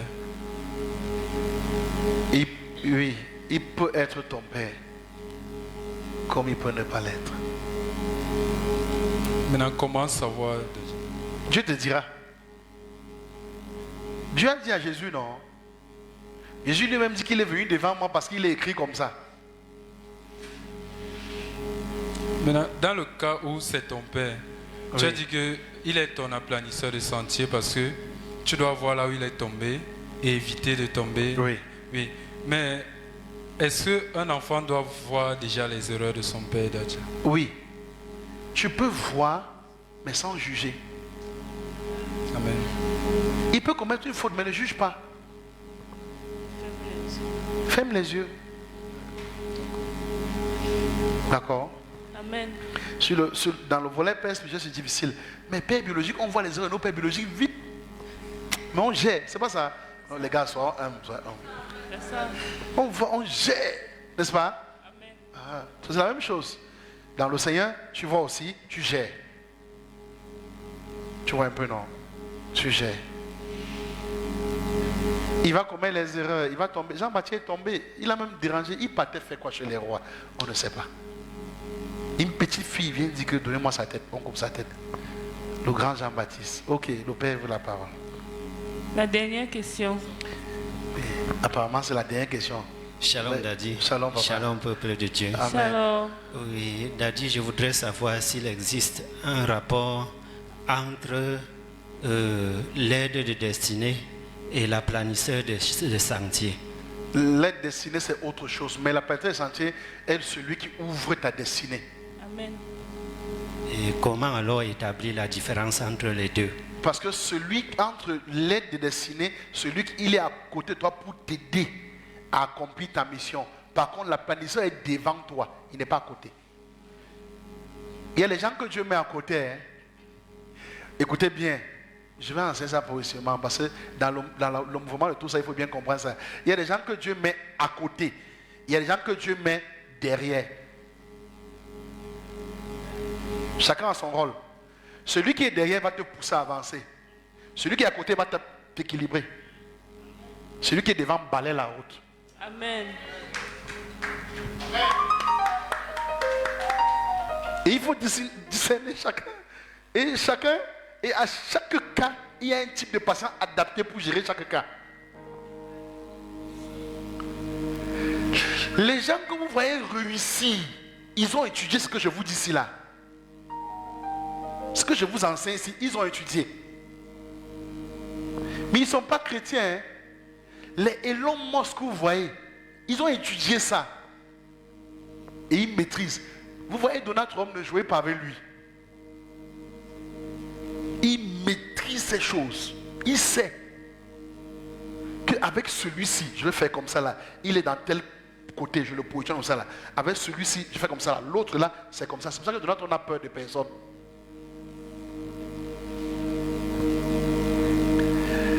Alléluia. Amen. Bon, la présentatrice a dit que c'est bon pour aujourd'hui.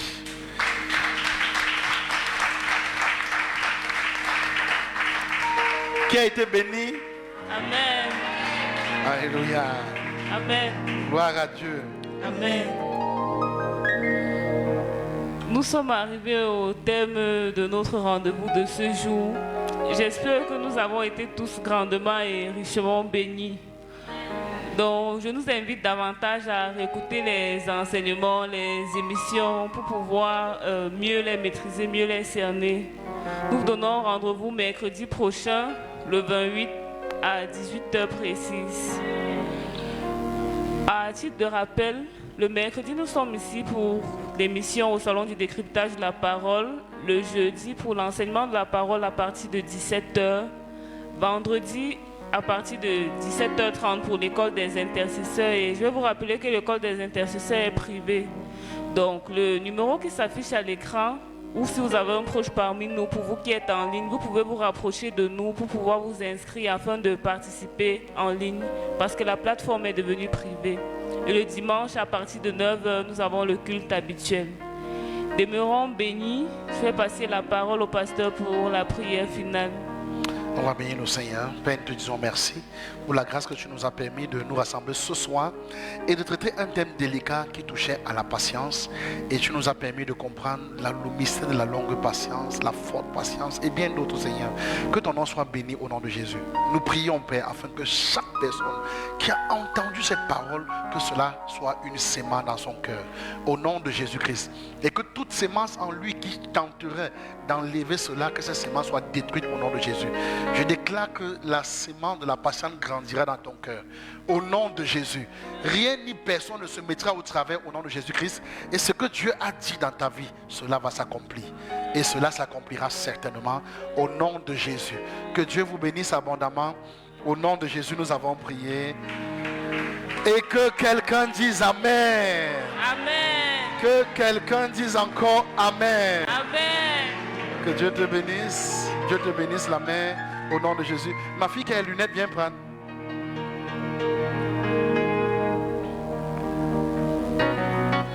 Tu es béni au nom de Jésus. Le Seigneur avec toi. Shalom, shalom.